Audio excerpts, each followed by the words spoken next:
வணக்கம். இனியதொரு காலை பொழுதில் சுயாதீன செய்தி பார்வையில் உங்கள் அனைவரையும் சந்திக்கின்றோம். இன்று நவம்பர் மாதம் 19ஆம் தேதி. இன்றைய தேசிய பத்திரிகைகளில் வெளிவந்திருக்கின்ற முதல் பக்க முக்கிய செய்திகள் தொடர்பான விரிவானதும் சுயாதீனதுமான கருத்துக்களை வழங்குவதற்காக இன்றும் என்னோடு இணைந்திருக்கின்றார் சிரேஷ்ட ஊடகவியலாளர் திரு நௌஷாத் மொஹிதீன் அவர்கள். இன்றைய பத்திரிகைகளில் மிக முக்கியமான பல செய்திகளை பார்க்கக்கூடியதாக இருக்கின்றது. அதில் முதலாவதாக நாம் எடுப்போமாக இருந்தால், மக்களின் வாழ்க்கை சுமையை குறைக்கும் வகையில் வரவு செலவு திட்டம் அமையும், 10 அத்தியாவசிய பொருட்களுக்கு சலுகை என்கிறார் அமுனுகம என்பதான ஒரு செய்தியை வீரகேசரி பத்திரிகை தந்திருக்கின்றது.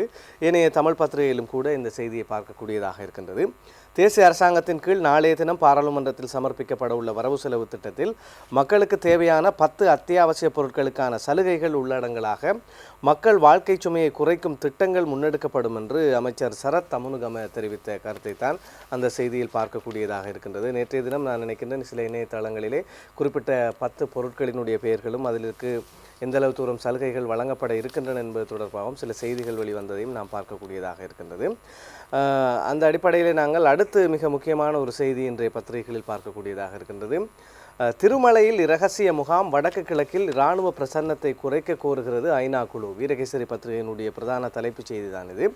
பயங்கரவாத தடை சட்டத்தை உடனடியாக நீக்குங்கள், வாக்குறுதிகள் போதும், அவற்றை செயற்படுத்துங்கள், பாதிக்கப்பட்டோரின் நம்பிக்கையின்மையை போக்குங்கள், காணாமல் போனோரின் பிரச்சினைக்கு உரிய தீர்வை வழங்குங்கள் என்பதான ஒரு தலைப்பை வீரகேசரி பத்திரிகை தந்திருக்கின்றது.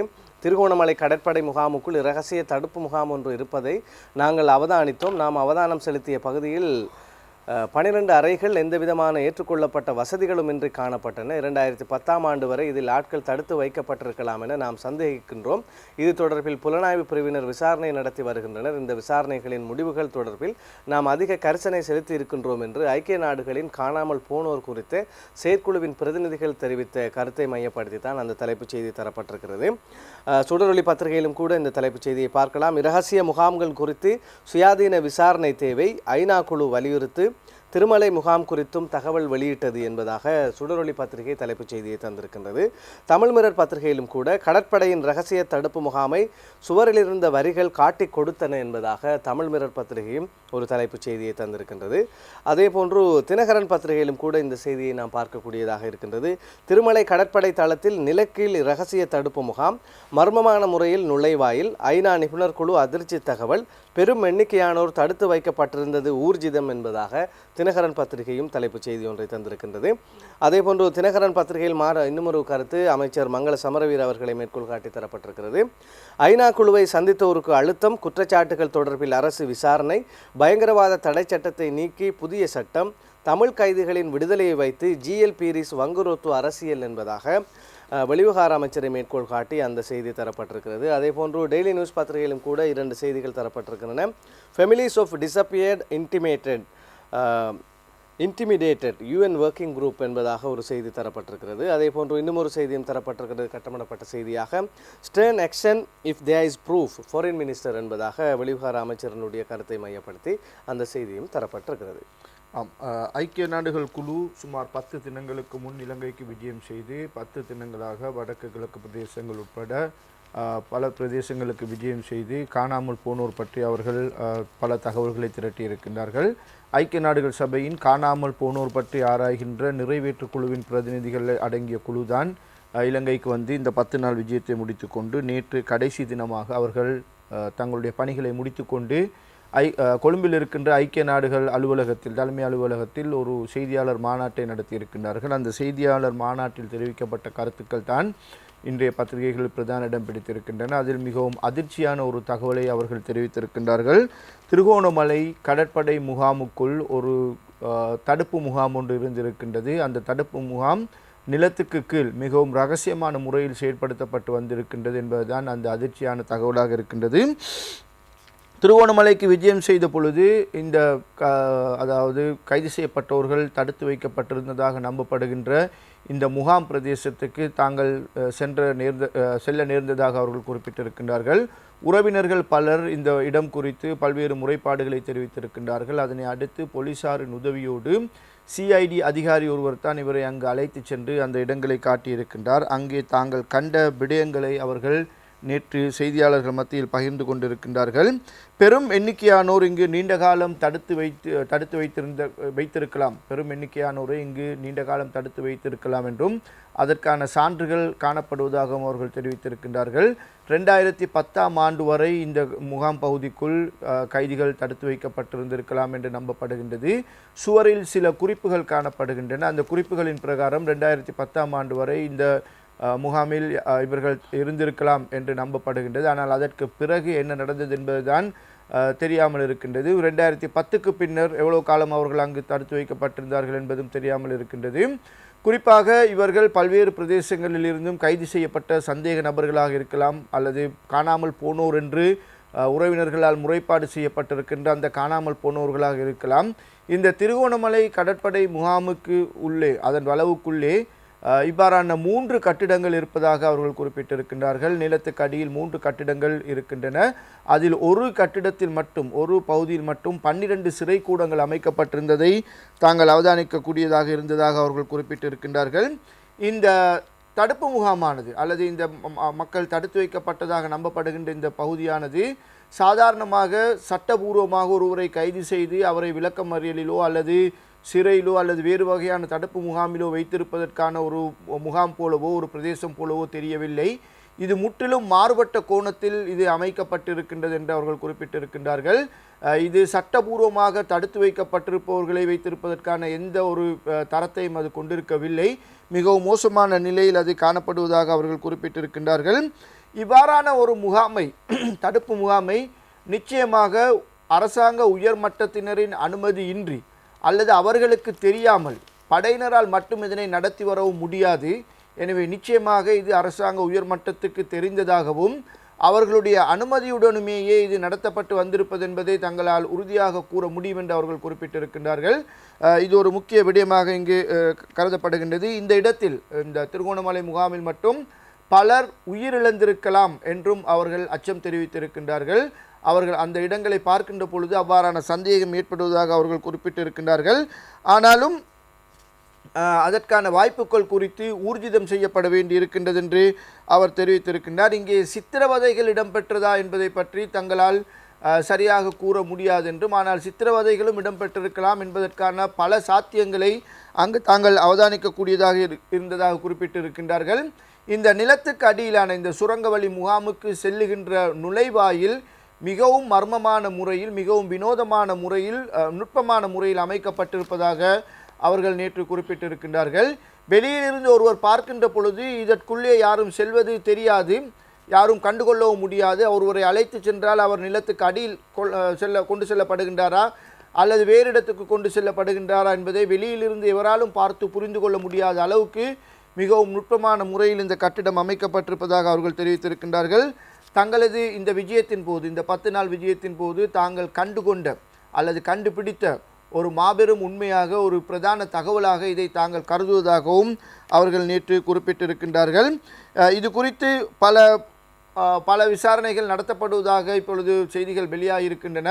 இந்த விசாரணைகள் துரிதப்படுத்தப்பட வேண்டும் என்று அவர்கள் குறிப்பிட்டிருக்கின்றார்கள்.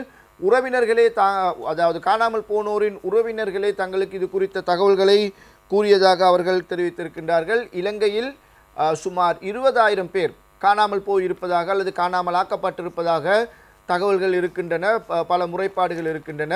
இந்த 20,000 பேரும் இங்குதான் வைக்கப்பட்டிருந்தனரா என்பதை நிச்சயமாக கூற முடியாது, அதற்கான சாத்தியம் இல்லை.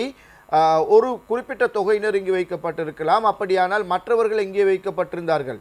இது போன்ற இன்னும் பல முகாம்கள் நாட்டின் ஏனைய பகுதிகளிலும் இருக்கின்றனவாம்.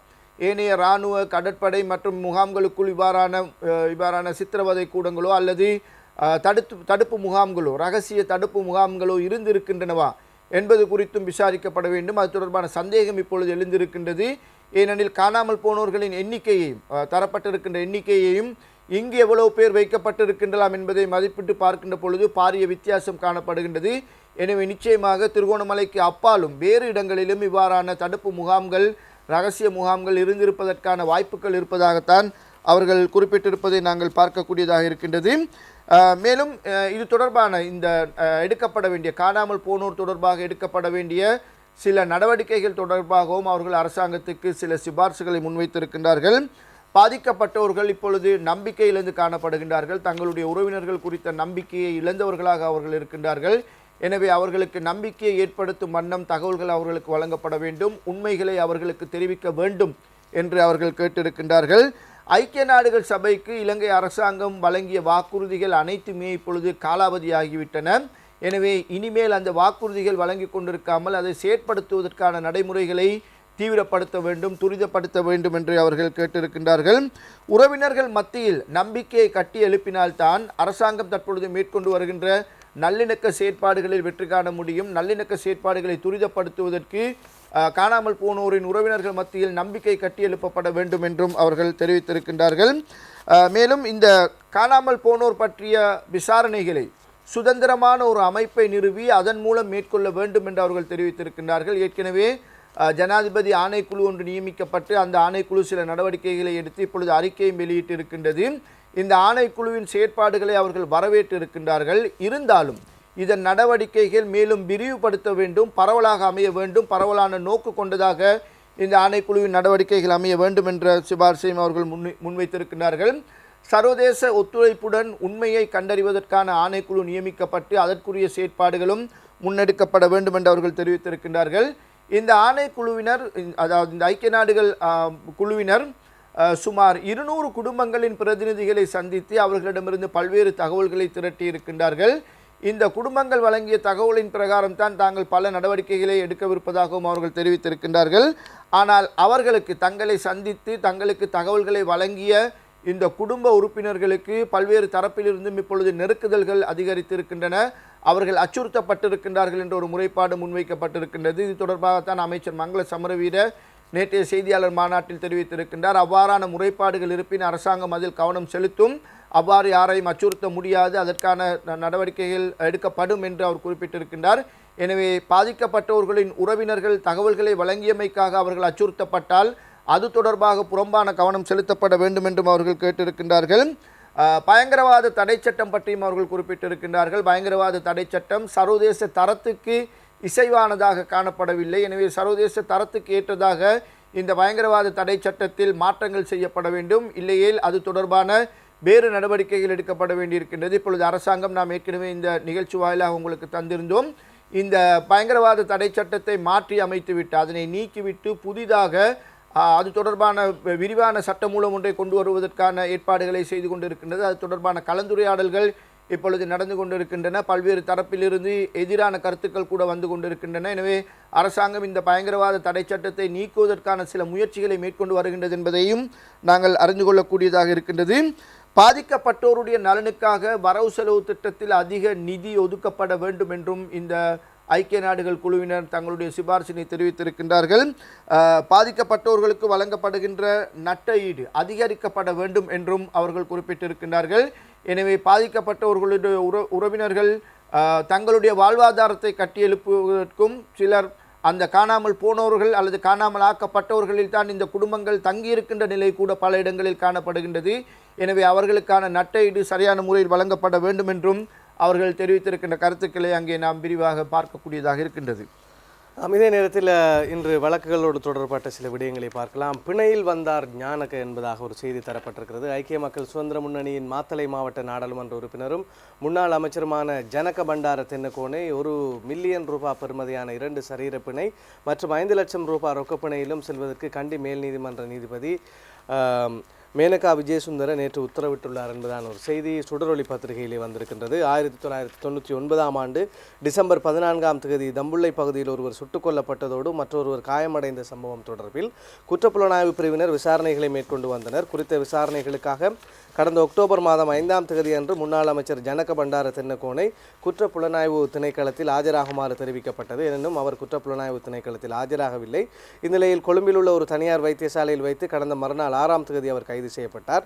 இதனை அடுத்து விளக்கமறியலில் வைக்கப்பட்டிருந்த அவர் நேற்று பிணையில் விடுவிக்கப்பட்டுள்ளார் என்பதாக அந்த செய்தியை பார்க்கலாம். சுடரொளி பத்திரிகையில் மற்றொரு செய்தி, குமாருக்கு மறியல் நீடிப்பு என்பதாகவும் ஒரு செய்தி தரப்பட்டிருக்கிறது. முன்னிலை சோசலிச கட்சியின் தலைவர் குமார் குணரத்னத்தை தொடர்ந்தும் விளக்கமறியலில் வைக்குமாறு கேகாலை நீதவான் நீதிமன்றம் உத்தரவிட்டுள்ளது. கேகாலை அத்துர்கல்ல பகுதியில் வைத்து இவர் போலீசாரால் கடந்த 4ஆம் தேதி பகல் கைது செய்யப்பட்டார். பின்னர் அவரை கேகாலை நீதவான் நீதிமன்றத்தில் அன்று மாலை ஆஜர்படுத்திய போது 18ஆம் தேதி வரை விளக்கமறியலில் வைக்குமாறு நீதவானால் உத்தரவிடப்பட்டது. இதனை அடுத்து நேற்று மீண்டும் குமார் குணரட்னம் நீதிமன்றத்தில் ஆஜர்படுத்தப்பட்டார். அவரை தொடர்ந்தும் நவம்பர் 27ஆம் தேதி வரை விளக்கமறியலில் வைக்குமாறு உத்தரவிடப்பட்டுள்ளது. அதேபோன்று சுடரொளி பத்திரிகையில் மற்றொரு செய்தியும் தரப்பட்டிருக்கிறது. ஜோசப் பரராஜசிங்கம் படுகொலை, பிரதீப் மாஸ்டருக்கு விளக்கமறியல் நீடிப்பு என்பதாகவும் ஒரு செய்தியை நாம் பார்க்கலாம். பிள்ளையான் தலைமையிலான தமிழ் மக்கள் விடுதலை புலிகள் கட்சியின் முன்னாள் தேசிய அமைப்பாளர் பிரதீப் மாஸ்டர் எனப்படும் எட்வின் சில்வா, கிருஷ்ணானந்த ராஜா மற்றும் கஜன் மாமா எனப்படும் கனகநாயகம் ஆகியோருக்கான விளக்கமறியல் நீடிக்கப்பட்டுள்ளது. இவர்களை எதிர்வரும் 2ஆம் தேதி வரை விளக்கமறியலில் வைக்குமாறு மட்டக்களப்பு நீதவான் நீதிமன்ற நீதிபதி NMM அப்துல்லா நேற்று உத்தரவிட்டார் என்பதாக அந்த செய்தியை நாம் பார்க்கக்கூடியதாக இருக்கின்றது. நாளை சமர்ப்பிக்கப்பட இருக்கின்ற வரவு செலவு திட்டம் தொடர்பான செய்தியை நாம் ஏற்கனவே பார்த்திருந்தோம். ஏனைய பத்திரிகைகளிலும் அதில் முக்கியத்துவம் கொடுத்திருக்கின்றது. பத்திரிகைகளுக்கு பத்திரிகை வித்தியாசமான செய்திகளாகவும் அதனை பார்க்க முடிகிறது. தினகரன் பத்திரிகையில் நல்லாட்சி அரசின் முதலாவது பட்ஜெட் நாளை 10 அத்தியாவசிய பொருட்களின் விலைகள் குறையும், மக்களை பாதிக்காத புதிய வரிகள் அறிமுகம் என்பதாக தலைப்பிடப்பட்டிருக்கிறது. இதே நேரத்தில் தமிழ் மிரர் பத்திரிகையிலே 6 அத்தியாவசிய பொருட்களின் அதிகூடிய சில்லறை விலை என்பதாக அந்த பொருட்களுடன் கூடிய ஒரு விலை பட்டியலை தந்திருக்கின்றார்கள். அதனையும் நாம் பார்க்கலாம். மைசூர் பருப்பு 190 ரூபாய், பெரிய சிறிய வெங்காயம் 1 கிலோகிராமின் விலைதான் இது 155 ரூபாய், பேக்கெட்டில் அடைத்த கோதுமை மாவினுடைய 1 கிலோகிராமின் அதிகூடிய விலை 95 ரூபாய், தோலிருத்த முழு கோழி 480 ரூபாய், உலர்ந்த மிளகாய் 355 ரூபாய், அதே போன்று உருளைக்கிழங்கு 145 ரூபாய் என்பதாக அதனுடைய விலைகளை கூட இதிலே தந்திருக்கின்றார்கள். ஏனைய செய்திகளை நாம் பார்க்கின்ற போது தமிழ் மிரர் பத்திரிகையிலே மற்றொரு செய்தியை பார்க்கலாம். ரூபாய் 35 கோடி பெறுமதியான 10 கோடி சிகரெட்டுகள் மீட்பு என்பதாக ஒரு செய்தி தரப்பட்டிருக்கிறது. 355 மில்லியன் பெறுமதியான சுமார் 10 கோடியே 7,70,000 சிகரெட்டுகளை அடங்கிய கொள்கலனை சுங்க திணைக்கள அதிகாரிகள் கைப்பற்றியுள்ளனர். துபாயிலிருந்து இலங்கைக்கு சட்டவிரோதமான முறையில் கொண்டுவரப்பட்ட 40 அடி நீளமான கொள்கலனே கிரேண்ட் பாஸ் சாலையிலிருந்து நேற்று புதன்கிழமை கைப்பற்றப்பட்டது என்று சுங்க திணைக்கள ஊடக பேச்சாளர் தெரிவித்த கருத்தை நாம் பார்க்கக்கூடியதாக இருக்கின்றது. ஏனைய பத்திரிகைகளிலும் இந்த செய்தியை நாம் பார்க்கக்கூடியதாகவே இருக்கின்றது. தொடர்ச்சியாக இப்பொழுது சுங்க திணைக்களத்தினால் பல்வேறு பொருட்கள் இங்கே பறிமுதல் செய்யப்படுவதை பார்க்கக்கூடியதாக இருக்கின்றது. இந்த செய்தி தொடர்பாக நாம் தொடர்ந்தும் பார்க்கையிலே இது நுகைகொட பிரதேசத்துக்கு கடந்த 8 மாதங்களுக்கு முன்னர் போலியான முகவரி ஒன்றுக்கு குளிரூட்டி பெட்டிகள் அனுப்பி வைக்கப்பட்டுள்ளன. எனினும் குறித்த கொள்கலனை பொறுப்பேற்க யாரும் சமூகம் அளிக்காத காரணத்தால் கொள்கலன் சோதனைக்குட்படுத்தப்பட்டுள்ளது. இதன்போது குறித்த கொள்கலனில் பெரிய அளவிலான கார்ட்போர்ட் பெட்டிகள் 1077இல் சிறிய அளவிலான 53,650 பொது செய்யப்பட்ட பெட்டிகள் இருந்தன. அதனை சோதனைக்குட்படுத்திய போதே சட்டவிரோதமான சிகரெட்டுகள் சிக்கின என்பதாக தெரிவிக்கப்பட்டிருக்கின்றது. இவ்வாறான அளவிலான தொகை இலங்கையில் கைப்பற்றப்பட்டுள்ளமை இதுவே முதல் தடவை எனவும் ஈராக்கிலிருந்து துபாய்க்கு கொண்டு வரப்பட்டு பின்னர் இலங்கைக்கு கொண்டு வரப்பட்டிருக்கலாம் எனவும் தெரிவிக்கப்படுகின்றது. எனவே இந்த செய்தியும் இன்றைய தினம் முக்கியத்துவம் மிக்க ஒரு செய்தியாக பார்க்கப்படுகின்றது. அதனைத் தொடர்ந்து நாம் செய்திகளை பார்க்கின்ற போது தமிழ் மிரர் பத்திரிகை மற்றொரு செய்தியை தந்திருக்கின்றது. ரூபாய் 3,500க்கு அங்கீகாரம் என்பதாக ஒரு செய்தியை பார்க்கலாம்.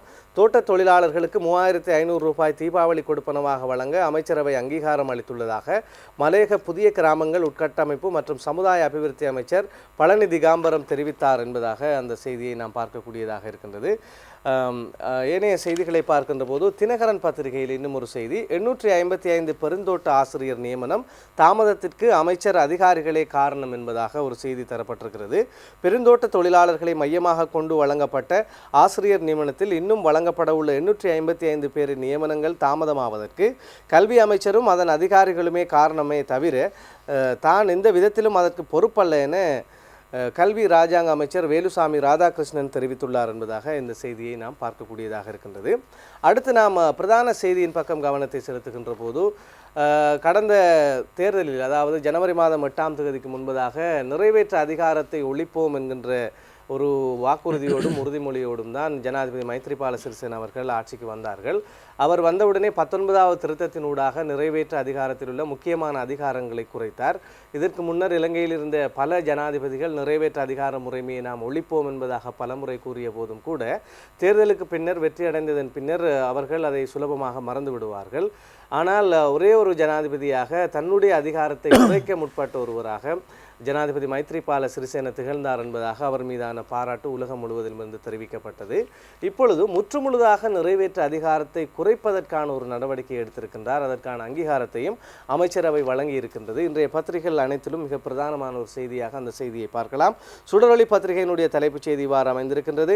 நிறைவேற்று அதிகாரத்தை ஒழிக்க அமைச்சரவை பச்சை கொடி, நடவடிக்கைகளை முன்னெடுக்க பிரதமர் தலைமையில் அமைச்சரவை உபகுழு, 2 வாரங்களில் அமைச்சரவைக்கு அறிக்கை சமர்ப்பிப்பு என்பதாக ஒரு தலைப்புச் செய்தி தரப்பட்டிருக்கிறது. சுடரொளி பத்திரிகையில் மற்றொரு செய்தியையும் நாம் பார்க்கலாம். பிரதமர் பதவிக்காக களமிறங்க மாட்டேன், அமைச்சரவை கூட்டத்தில் ஜனாதிபதி என்பதாகவும் ஒரு செய்தி தரப்பட்டிருக்கிறது. இதே நேரத்தில் தினகரன் பத்திரிகையின் செய்தியை பார்க்கின்ற போது, நிறைவேற்று அதிகார ஒழிப்பு, தேர்தல் முறை மாற்றம், அமைச்சரவை அங்கீகாரம், பிரதமர் தலைமையில் உபகுழு என்பதாக தினகரன் பத்திரிகையில் ஒரு தலைப்புச் செய்தி தரப்பட்டிருக்கிறது. அதேபோன்று வீரகேசரி பத்திரிகையில் ஜனாதிபதியின் யோசனைக்கு அமைச்சரவையில் இணக்கம், சட்ட வரைவு குறித்து ஆராய்வதற்கு பிரதமர் தலைமையில் குழுவும் நியமனம் என்பதாக ஒரு செய்தியை பார்க்கலாம். அதே நேரத்தில் தமிழ் மிரர் பத்திரிகையில் ஒரு செய்தி தரப்பட்டிருக்கிறது. நிறைவேற்று அதிகாரத்தை ஒழிக்க அமைச்சரவை அங்கீகாரம் என்பதாக தமிழ் மிரர் பத்திரிகை ஒரு சிறிய செய்தியாக அதனை கொடுத்திருக்கின்றது. இதே நேரத்தில் நாங்கள் சுடரொளி பத்திரிகையில் மற்றும் ஒரு செய்தியையும் பார்க்கலாம். மைத்திரியின் பதவிக்காலம் நிறைவடைந்த பின்பே அமுல், அமைச்சர் மங்கள தெரிவிப்பு என்பதாக ஒரு செய்தி தரப்பட்டிருக்கிறது.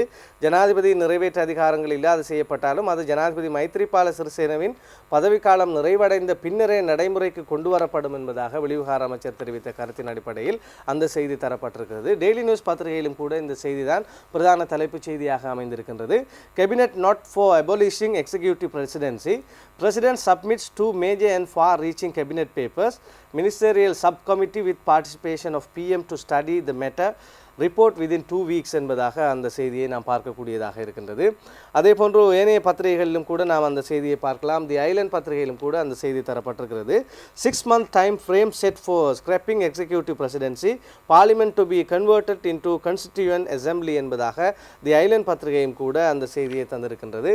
அதே போன்று இந்த நிறைவேற்று அதிகார ஒழிப்பு தொடர்பான ஏனைய செய்திகளை சிங்கள பத்திரிகையிலும் பார்க்கலாம். திவையின பத்திரிகையிலே விதாயகைய அஹோசி கரண்ணே எத்மான் ஜனாதிபதிಗೆ துரகாலியின் பசுவை என்பதாக வெளிவிவகார அமைச்சரை மேற்கோள் காட்டி திவையின பத்திரிகையில் அந்த செய்தி தரப்பட்டிருக்கிறது.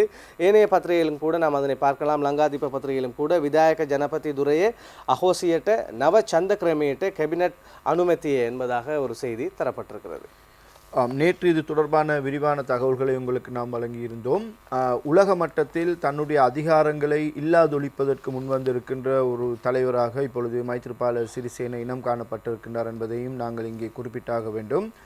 சில நாடுகளில் இன்னமும் பிரதமர் முறையில் இருக்கின்ற நாடுகள் ஜனாதிபதி முறைக்கு செல்வதற்கும் நிறைவேற்று அதிகார ஜனாதிபதி முறையை கொண்டு வருவதற்கும் முயற்சிகளை செய்து கொண்டிருக்கின்றன. குறிப்பாக இப்பொழுது துருக்கியில் அவ்வாறான ஒரு பிரச்சனை போய்கொண்டிருப்பதை நாங்கள் அவதானிக்கக்கூடியதாக இருக்கின்றது. துருக்கியின் ஜனாதிபதியாக இருக்கின்ற தையூப் எர்டோகன் தன்னுடைய நிறைவேற்று அதிகாரங்களை அதிகரித்துக் கொள்வதற்கான பல முயற்சிகளை எடுத்துக்கொண்டிருக்கின்றார்.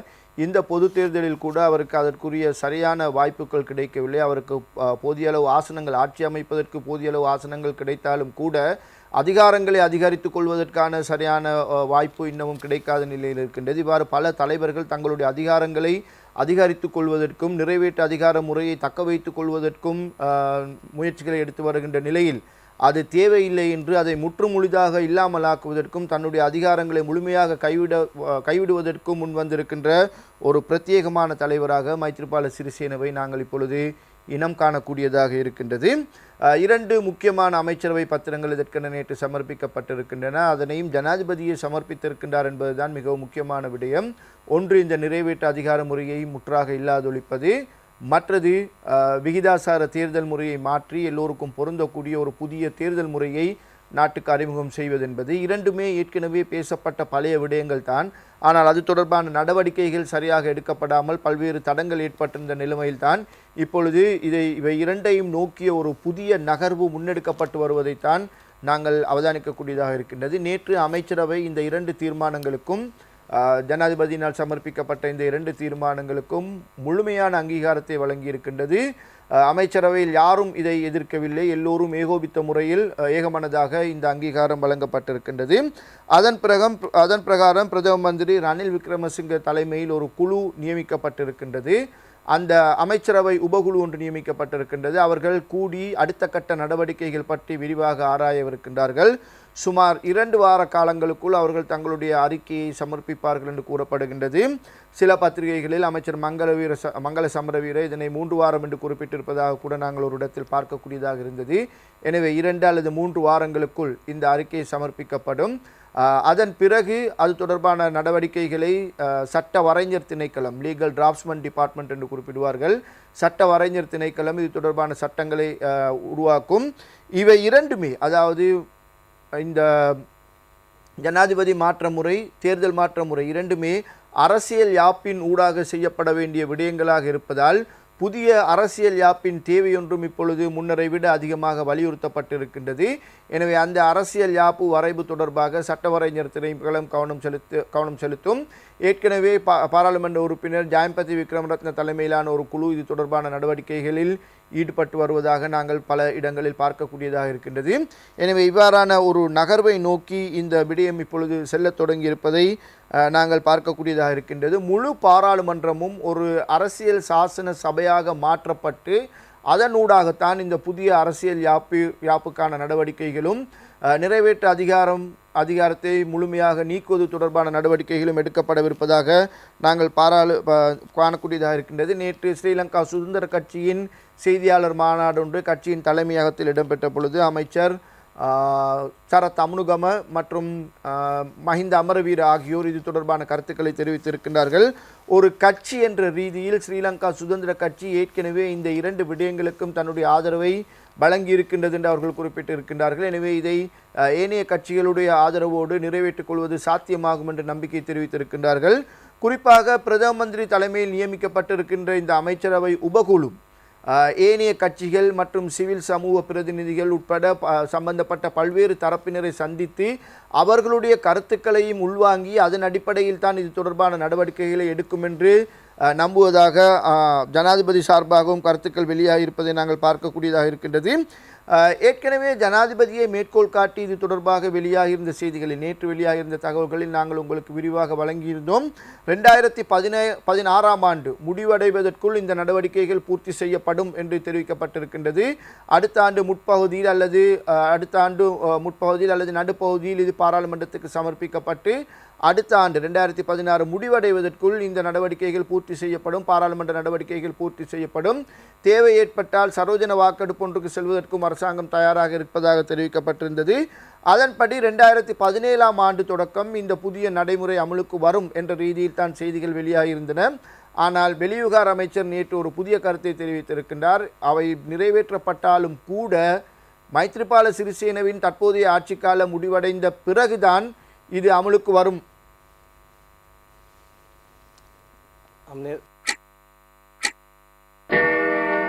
அறிமுகமாகிறது மாம் ஜிஞ்சர் ஷார்ட்டீஸ், 100 ரூபாய் மட்டுமே.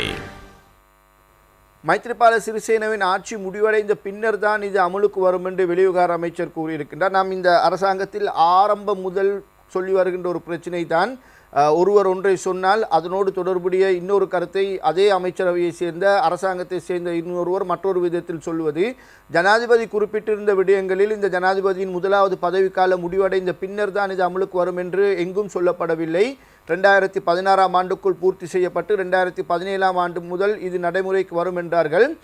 ஒருவேளை 2017ஆம் ஆண்டு இதனை நடைமுறைக்கு கொண்டு வருவதாக இருந்தால் இப்போது இருக்கின்ற ஜனாதிபதியையே புதிய அரசியல் யாப்பின் பிரகாரம் சம்பிரதாயபூர்வமான ஜனாதிபதியாக மாற்றுவதற்கான ஏற்பாடுகளையும் செய்து கொள்ளலாம். ஆனால் மங்கள சமரவீர அதற்கு புறம்பான ஒரு விளக்கத்தை அளித்திருக்கின்றார். பல தியாகங்களை செய்து இப்போதைய ஜனாதிபதி இந்த பதவிக்கு வந்திருக்கின்றார். எனவே அவருடைய தியாகங்களுக்கு மதிப்பளித்து அவருக்கு முதலாவது பதவிக்காலத்தை முழுமையாக பூர்த்தி செய்வதற்கான வாய்ப்பு வழங்கப்பட வேண்டும். எனவே அவர் முழுமையாக அந்த பதவிக்காலத்தை பூர்த்தி செய்த பின்னர் தான் இது நடைமுறைக்கு வரும் என்று. அப்படியானால் சுமார் 2020ஆம் ஆண்டு வரையில் மக்கள் காத்திருக்க வேண்டிய ஒரு நிலை ஏற்படும் என்று தான் எதிர்பார்க்க வேண்டியிருக்கின்றது. எப்படி நடக்கும் என்பது சரியாக தெரியாது. ஆனால் மக்களுடைய எதிர்பார்ப்பு கூடிய விரைவில் இந்த முறை மாற வேண்டும். இது இந்த நாட்டுக்கு ஒரு சாபக்கேடாக மாறி இருக்கின்றது. இந்த தேர்தல் முறையும் நிறைவேற்ற அதிகாரம் கொண்ட ஜனாதிபதி முறையும் இந்த நாட்டுக்கு சாபக்கேடாக மாறி இருக்கின்றது என்பதுதான் பெரும்பாலானவர்களின் கருத்தாக இருக்கின்றது. முன்னாள் ஜனாதிபதி மஹிந்த ராஜபக்சவும் இந்த முயற்சிகளை வரவேற்றிருக்கின்றார். மாற்றப்பட வேண்டிய விடயம்தான், நல்ல விடயம், அவர்கள் செய்யட்டும் என்று நேற்று அவர் கலந்து கொண்ட ஒரு சமய நிகழ்ச்சியின் பின்னர் செய்தியாளர்களை சந்தித்து பேசும் பொழுது குறிப்பிட்டிருப்பதை நாங்கள் பார்க்கக்கூடியதாக இருக்கின்றது. எனவே எவ்வாறாயினும் சரி 2017 அல்லது அதற்கு ஜனாதிபதி மைத்ரிபால சிறிசேனவின் முதலாவது ஆட்சி காலத்திற்கு பின்னரோ நிறைவேற்று அதிகாரமற்ற ஜனாதிபதி முறை நீக்கப்பட்டு அந்த அதிகாரங்கள் அனைத்தும் பாராளுமன்றத்துக்கு வழங்கப்பட்டு பாராளுமன்ற நிர்வாக முறையிலான ஒரு ஆட்சி மீண்டும் இந்த நாட்டில் மலரப் போகின்றது என்ற ஒரு நம்பிக்கை இப்பொழுது மக்கள் மத்தியில் துளிர்விட தொடங்கி இருப்பதை நாங்கள் அவதானிக்கக்கூடியதாக இருக்கின்றது. இதே நேரத்தில் சுடரொளி பத்திரிகையில் நாம் ஏற்கனவே வாசித்த இன்னும் ஒரு செய்தியும் இருக்கிறது. பிரதமர் பதவிக்காக களமிறங்க மாட்டேன், அமைச்சரவை கூட்டத்தில் ஜனாதிபதி என்பதாக ஒரு செய்தி தரப்பட்டிருக்கிறது. பிரதமர் பதவிக்காக தேர்தலில் போட்டியிடும் எண்ணம் தனக்கு கிடையாது என ஜனாதிபதி மைத்ரிபால சிறிசேன நேற்று தெரிவித்தார். அமைச்சரவை கூட்டத்தின் போதே ஜனாதிபதி இந்த கருத்தை வெளியிட்டார். ஜனாதிபதி பதவிக்காக மீண்டும் நான் தேர்தலில் போட்டியிட மாட்டேன், ஒரு தடவை மாத்திரமே அந்த பதவியை வகிப்பேன். அத்துடன் ஜனாதிபதி பதவியிலிருந்து விலகி பின்னர் நான் பிரதமர் பதவிக்காக தேர்தலில் போட்டியிடுவேன் என சில ஊடகங்கள் செய்தி வெளியிட்டுள்ளன. அவ்வாறானது ஒரு எண்ணம் எனக்கு கிடையாது. மக்களுக்கு வழங்கப்பட்டுள்ள உறுதிமொழிகள் நிறைவேற்றப்பட வேண்டும், அதற்காக என்னை அர்ப்பணிப்பேன் என்பதாக ஜனாதிபதி தெரிவித்த கருத்தை நாம் சுடரொளி பத்திரிகையில் பார்க்கலாம். சுடரொளி பத்திரிகையில் மற்றும் ஒரு செய்தி தரப்பட்டிருக்கிறது. ஐக்கிய மக்கள் சுதந்திர முன்னணியின் தேர்தல் கூட்டணியில் இனவாதிகளான விமல் கம்மன்பில அவுட் என்பதாக பகிரங்கமாக அறிவித்தது சுதந்திர கட்சி என்பதாக ஒரு தலைப்புச் செய்தியை நாம் பார்க்கலாம். ஐக்கிய மக்கள் சுதந்திர முன்னணியின் தேர்தல் கூட்டணியில் இனவாதிகளான விமல் வீரவன்ச மற்றும் உதய கம்மன்பில ஆகியோருக்கு இடமில்லை என்று முன்னணியின் பிரதான கட்சியான ஸ்ரீலங்கா சுதந்திர கட்சி நேற்று தெரிவித்தது. நடைபெறவுள்ள உள்ளூராட்சி சபை தேர்தலில் இனவாதிகளுக்கு தமது கூட்டணியில் இடமில்லை என்று கட்சித் தலைவர் ஜனாதிபதி மைத்ரிபால சிறிசேனவால் தீர்மானிக்கப்பட்டுள்ளது என்றும் ஸ்ரீலங்கா சுதந்திர கட்சி குறிப்பிட்டது என்பதாக அந்த செய்தியை பார்க்கக்கூடியதாக இருக்கின்றது. இன்னும் ஒரு செய்தி சுடரொளி பத்திரிகையின் முதல் பக்கத்திலே, மீனவர் பிரச்சனையை தீர்க்க ஜனாதிபதி பிரதமருக்கு மகஜர், வடக்கு மாகாண மீனவர் ஊடாக நடவடிக்கை என்கிறார் மீன்பிடித்துறை அமைச்சர் அமரவீர. இலங்கை இந்திய மீனவர் பிரச்சினைக்கு தீர்வு காண கோரி எதிர்வரும் 21ஆம் தேதி சர்வதேச கடற்றொழில் தினத்தை முன்னிட்டு ஜனாதிபதி மைத்ரிபால சிறிசேன மற்றும் பிரதமர் ரணில் விக்ரமசிங்க ஆகியோரிடம் வடக்கு மாகாண மீனவ பிரதிநிதிகள் ஊடாக மகஜர் ஒன்றை கையளிக்க நடவடிக்கை எடுக்கப்பட்டுள்ளது. மேலும் இலங்கை கடல் எல்லைக்குள் அத்துமீறி நுழையும் இந்திய மீனவர்கள் மீதான சுற்றி வளைப்பை தொடர்ந்து அவர்களை கைது செய்வதற்கும் அவர்களின் படகுகள் மீன்பிடி இயந்திரங்களை கைப்பற்றுவதற்கும் தொடர்ந்து நடவடிக்கைகளை முன்னெடுக்கவும் அரசு தீர்மானித்துள்ளது. கொழும்பில் உள்ள ஸ்ரீலங்கா சுதந்திர கட்சி தலைமையகத்தில் நேற்று நடைபெற்ற கட்சியின் வாராந்த ஊடகவியலாளர் சந்திப்பின் போதே மீன்பிடித்துறை அமைச்சர் மஹிந்த அமரவீர மேற்படி தீர்மானங்களை அறிவித்தார் என்பதாக அந்த செய்தியை நாம் பார்க்கலாம். டெய்லி நியூஸ் பத்திரிகையினுடைய தலைப்புச் செய்தியை நாம் பார்க்கலாம். Ranjan goes to bribery commission against சேனாதிபதி அண்ட் ராஜித செக்ரட்டரி என்பதாக ஒரு செய்தி தரப்பட்டிருக்கிறது. அமைச்சர் ரஞ்சன் ராமநாயக்க அவர்கள் லஞ்ச ஊழல் ஆணைக்குழுவிடம் முறைப்பாடு செய்திருக்கின்றார் சேனாதிபதி மற்றும் ராஜிதவினுடைய செயலாளர்களுக்கு எதிராக. இதே செய்தியை நாங்கள் ஏனைய பத்திரிகைகளும் பார்க்கக்கூடியதாக இருக்கின்றது. அந்த அடிப்படையிலே திவைன பத்திரிகையினுடைய பிரதான செய்தி அதுவாகத்தான் அமைந்திருக்கின்றது. ராஜிதட்ட சேனாதிபதிட்ட எரஹிவ ரஞ்சின் என்பதாக ஒரு செய்தி தரப்பட்டிருக்கிறது. அதே போன்று லங்காதீப பத்திரிகையிலும் கூட ஒரு செய்தியை பார்க்கலாம். அதற்கு அமைச்சரவை பேச்சாளர் ராஜித சேனாரத்ன பதில் அளித்திருக்கின்ற ஒரு செய்தியை தான் லங்காதீப தலைப்புச் செய்தியாக தந்திருக்கின்றது. அகமதி மட்டத் தொஸ்கீவ காட்டதை கவுரு தன்னவா அமதி ராஜித கியாய் என்பதாக லங்காதீப பத்திரிகை அந்த தலைப்புச் செய்தியை தந்திருக்கின்றது. இந்த செய்திகளை நாங்கள் இந்த 3 பத்திரிகையிலும் பிரதான தலைப்புச் செய்தியாக பார்க்கக்கூடியதாக இருக்கின்றது. இதுவும் நாம் ஏற்கனவே குறிப்பிட்டபடி தொடர்ந்து பேசி வருகின்ற ஒரு விடயமாக இருக்கின்றது. இந்த இலங்கையின் வரலாற்றில் எவன்கார்ட் என்ற ஒரு தனியார் நிறுவனம் எதிர்நோக்கி இருக்கின்ற சர்ச்சைகள் இதற்கு முன்னர் எந்த ஒரு தனியார் நிறுவனத்தாலும் எதிர்நோக்கப்பட்டதா அல்லது இந்த அளவு சர்ச்சைக்குரிய ஒரு நிறுவனமாக எந்த நிறுவனமாவது பேசப்பட்டிருக்கின்றதா என்பது பெரும் கேள்விக்குரிய ஒரு விடயமாக இருக்கின்றது. இதுவரை இல்லாத சில விடயங்கள் இப்பொழுது இந்த எவன்கார்ட் மூலமாக நடந்து கொண்டிருப்பதை நாங்கள் பார்க்கக்கூடியதாக இருக்கின்றது. எவன்கார்ட் விடயத்தில் யாரை நம்புவது, எந்த அமைச்சரை நம்புவது, எந்த அமைச்சரை நம்பாமல் இருப்பது என்ற ஒரு சிக்கலான நிலை கூட ஏற்பட்டிருக்கின்றது. நேற்று ரஞ்சன் ராமநாயக்க பிரதி அமைச்சர் லஞ்ச ஊழல் ஆணைக்குழுவில் ஒரு முறைப்பாடை செய்திருக்கின்றார். அந்த முறைப்பாடு எவன்கார்ட் நிறுவனத்தின் தலைவர் மேஜர் நிசங்க சேனாதிபதி மற்றும் அமைச்சர் ராஜித சேனாரத்னவின் செயலாளர் ஆகிய மூவருக்கும் எதிராக செய்யப்பட்டிருக்கின்ற முறைப்பாடாக இருக்கின்றது. நிசங்க சேனாதிபதிக்கும் ராஜித சேனாரத்னவுக்கும் இடையில் நடந்த ஒரு தொலைபேசி உரையாடலை குரலை பதிவு செய்து அந்த சிடியையும் ஒரு ஆதாரமாக ரஞ்சன் ராமநாயக்க நேற்று ஆணைக்குழுவிடம் சமர்ப்பித்திருக்கின்றார். இந்த சிடியில் கொல்லப்பட்டிருக்கின்ற விடயம் தான் இப்பொழுது ஒரு வினோதமான விடயமாக இருக்கின்றது. மிகவும் அவதானம் செலுத்தப்பட வேண்டிய ஒரு விடயமாக இருக்கின்றது. எவன்கார்ட் நிறுவனத்தின் தலைவர் ராஜித சேனாரத்னவின் செயலாளரோடு தொலைபேசியில் தொடர்பு கொண்டு உங்களுக்கு தான் அமைச்சரிடம் கொடுக்கும்படி 50 லட்சம் ரூபாய் பணம் தந்துவிட்டேனே, 50 லட்சம் ரூபாய் பணத்தையும் எடுத்துக்கொண்டு ஏன் தேவையில்லாமல் எமது நிறுவனத்தை பற்றி இப்படியெல்லாம் பேசிக்கொண்டிருக்கின்றார் உங்களுடைய அமைச்சர் என்று அவரிடம் கேட்டிருக்கின்றார். அது மட்டுமல்ல, அவரை மிரட்டி இருப்பதாக கூட சொல்லப்படுகின்றது. 50 லட்சம் ரூபாவை எடுத்துக்கொண்டு நீங்கள் இப்படி செய்வது சரியா? ஒருவேளை இந்த பணத்தை நீங்கள் விழுங்கிவிட்டீர்களா, அதாவது செயலாளர் விழுங்கிவிட்டீர்களா அல்லது அமைச்சர்களுக்கு கொடுத்தீர்களா என்று கேட்ட பொழுது அதற்கு அந்த செயலாளர் பதில் அளிக்கின்றார், இல்லை, அந்த பணத்தை நான் அமைச்சருக்கு கொடுத்து விட்டேன் என்று பதில் அளிக்கின்றார் என்ற குரல் பதிவு இந்த ஒளிநாடாவில் இருப்பதாக அந்த முறைப்பாட்டில் தெரிவிக்கப்பட்டிருக்கின்றது. எனவே அமைச்சர் ராஜித சேனாரத்னவுக்கும் எவன்கார்ட் நிறுவனம் 50 லட்சம் ரூபாவை லஞ்சமாக வழங்கி இருக்கின்றது என்பதுதான் இப்பொழுது ரஞ்சன் ராமநாயக்க தெரிவித்திருக்கின்ற குற்றச்சாட்டு. அதை அவருடைய செயலாளர் அமைச்சர் சார்பாக பெற்று அமைச்சருக்கு கொடுத்ததாக இதில் சொல்லியிருக்கின்றார் என்று கூறப்படுகின்றது. அந்த பணம் வழங்கப்பட்டதற்கான காசோலையின் போட்டோ பிரதி ஒன்றும் போட்டோகாப்பி ஒன்றும் அந்த முறைப்பாடோடு இணைக்கப்பட்டிருக்கின்றது. ஒருவேளை இந்த செயலாளர் அமைச்சரை ஏமாற்றி இருக்கின்றாரா, அமைச்சருக்கு தெரியாமல் அவர் இந்த நிசங்க சேனாதிபதியோடு தொடர்பினை ஏற்படுத்தி அவர் பணம் பெற்றிருக்கின்றாரா, அமைச்சருக்கு இது தெரியுமா தெரியாதா என்ற ஒரு கேள்வியும் இங்கே எழுப்பப்பட்டிருக்கின்றது. யாரையும் விமர்சிக்க நாங்கள் விரும்பவில்லை, யாரை பற்றியும் குறை கூற நான் விரும்பவில்லை என்று ரஞ்சன் ராமநாயக்க தெரிவித்திருக்கின்றார்.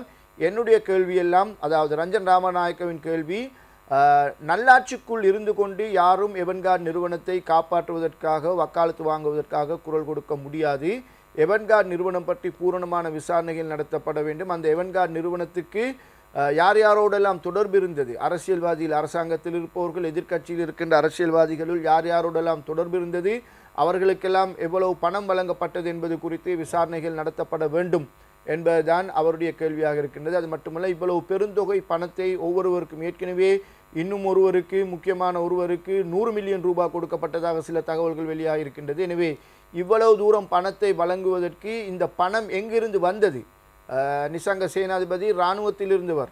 எவன்கார்ட் நிறுவனம் தொடங்கப்பட்டு 2 அல்லது 3 வருடங்கள் தான் ஆகின்றது. இந்த குறுகிய கால பகுதிக்குள் இவ்வாறு பணம் எங்கிருந்து வந்தது என்பது குறித்தும் லஞ்ச ஆணைக்குழு விசாரணை நடத்த வேண்டும் என்று அவர் கேள்வி எழுப்பியிருக்கின்றார். ஏற்கனவே ராஜித சேனாரத்ன ஒரு செய்தியாளர் மாநாட்டில் பேசும் பொழுது தனக்கும் சில நிறுவனங்கள் லஞ்சம் கொடுக்க முற்பட்டதாகவும், ஆனால் தான் அந்த வலையில் சிக்கிக்கொள்ளவில்லை என்றும் பகிரங்கமாக தெரிவித்திருந்தார். அவ்வாறான பின்னணியில் தான் இப்பொழுது அவருக்கும் பணம் கொடுக்கப்பட்டிருப்பதாக இந்த ஆதாரங்களை முன்வைத்து ரஞ்சன் ராமநாயக்க கூறியிருக்கின்றார். ஒருவேளை அமைச்சருக்கு தெரியாமல் அமைச்சர் ஏமாற்றப்பட்டிருக்கக்கூடும் அவருடைய செயலாளரால். எனவே அது குறித்தும் விசாரணை நடத்தப்பட வேண்டும் என்பதுதான் அவருடைய கோரிக்கையாக இருக்கின்றது. அரசாங்கத்திலும் எதிர்த்தரப்பிலும் எவன்கார்டை காப்பாற்றுவதற்கு பலர் இருக்கின்றார்கள். பல ஊடகங்களும் அது தொடர்பாக செய்திகளை வெளியிட்டு வருகின்றன. எனவே இவ்வாறான ஒரு பின்னணியில் தான் இது தொடர்ந்தும் சர்ச்சைக்குரிய மர்ம முடிச்சுகள் நிறைந்த ஒரு பிரச்சனையாக சென்று கொண்டிருப்பதை நாங்கள் பார்க்கக்கூடியதாக இருக்கின்றது. இதனிடையே இந்த பிரதம மந்திரி இந்த எவன்கார்ட் விடயம் தொடர்பாக ஒரு அமைச்சரை குறை கூறினால் அமைச்சரை அலரி மாளிகைக்கு வரவழைத்து அவரை சாடினார் என்ற ரீதியில் செய்திகள் வெளியாகி இருந்தது. அதற்கு விஜயதாச ராஜபக்சவும் ராஜித சேனாரத்னவினரிடம் பெயர்கள் தான் அடிபட்டன இருவரும் என்று சில ஊடகங்களில் வெளியாகியிருந்தது. ஆனால் விஜயதாச ராஜபக்ச அதனை திட்டவட்டமாக மறுத்திருந்தார். அந்த குறிப்பிட்ட சம்பவம் நடந்த தினத்தன்று தான் நாட்டில் கூட இருக்கவில்லை என்ற ரீதியில் அவருடைய அமைச்சு ஒரு பத்திரிகைகளுக்கு ஒரு அறிக்கையை அனுப்பி வைத்திருந்தது ஊடகங்களுக்கு. அதில் தெளிவாக சொல்லப்பட்டிருந்தது, பிரதமரிடம் ஏச்சு வாங்கிய அமைச்சர் நான் அல்ல, இவர் அல்ல என்று விஜயதாச ராஜபக்ச தரப்பால் விளக்கம் அளிக்கப்பட்டிருந்தது. இப்பொழுது ராஜித சேனாரத்னவும் அதை மறுத்திருக்கின்றார்.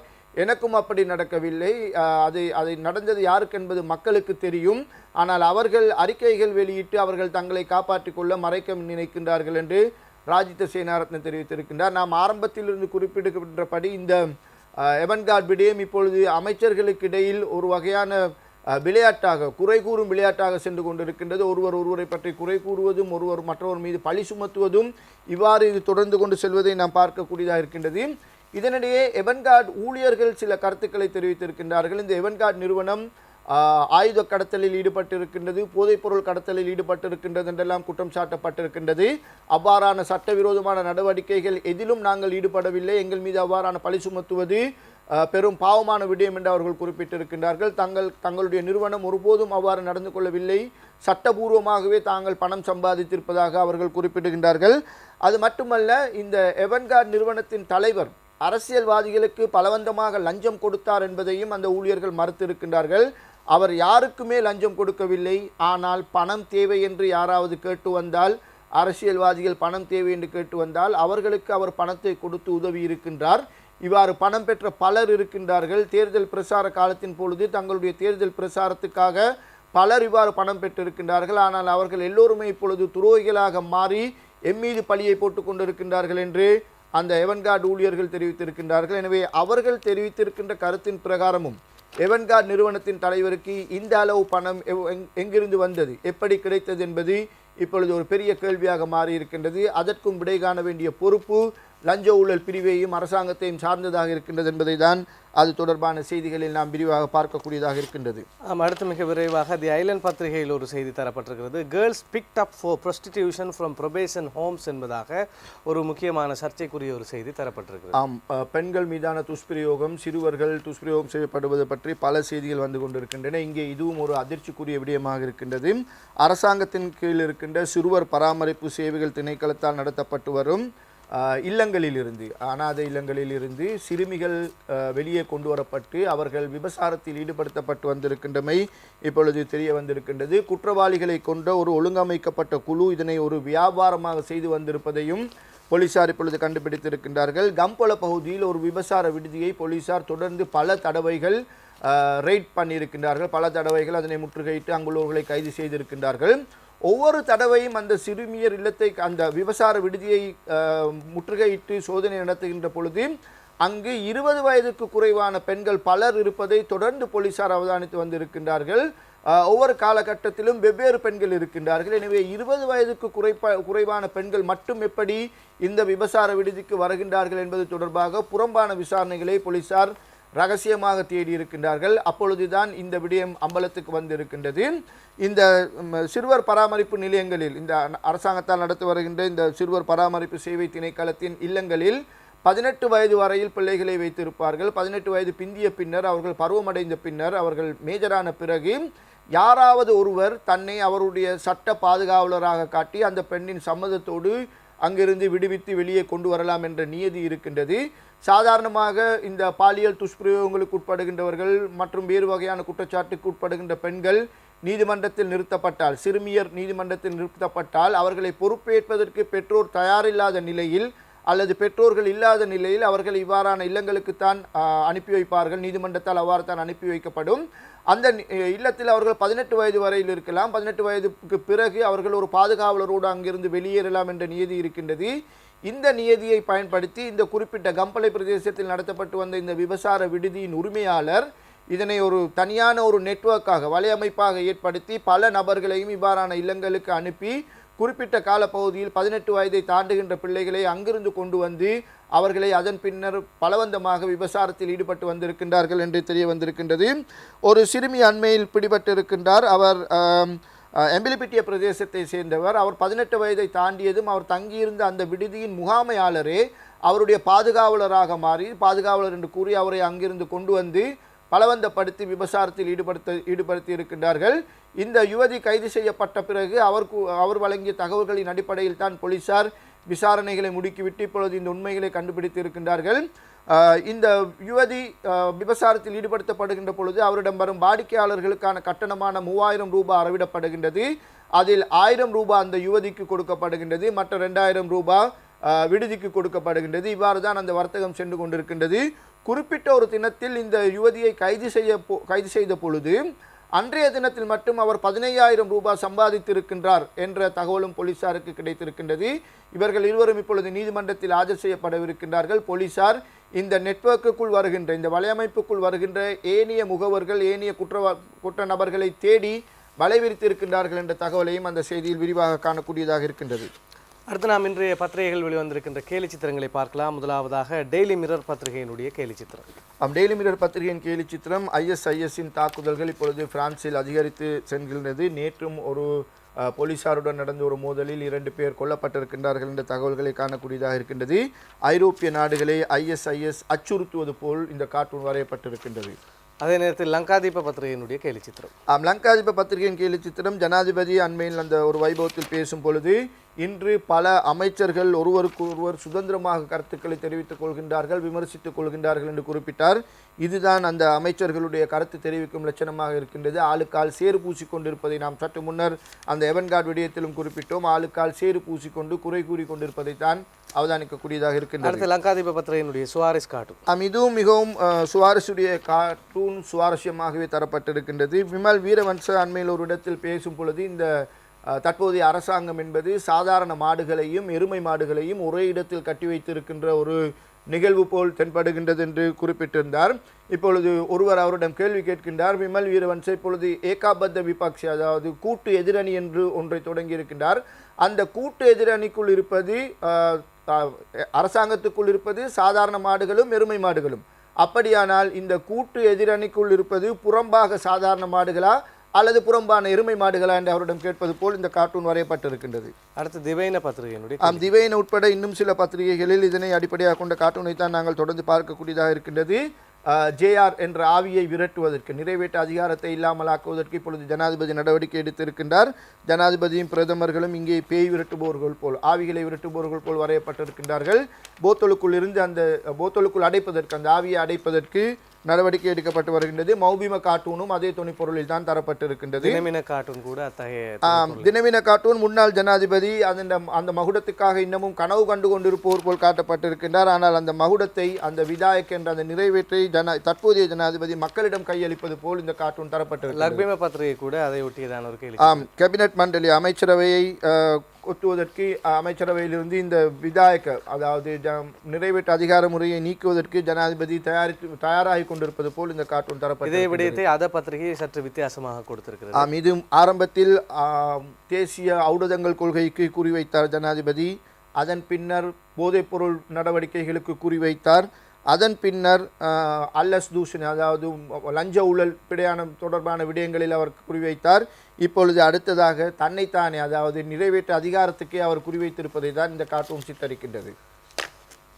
இந்த அளவில் இன்றைய சுயாதீன செய்தி பார்வையிலிருந்து நாங்களும் விடைபெற்றுக் கொள்கின்றோம். மீண்டும் நாளை சுயாதீன செய்தி பார்வையில் உங்கள் அனைவரையும் சந்திக்கும் வரை நன்றி, வணக்கம்.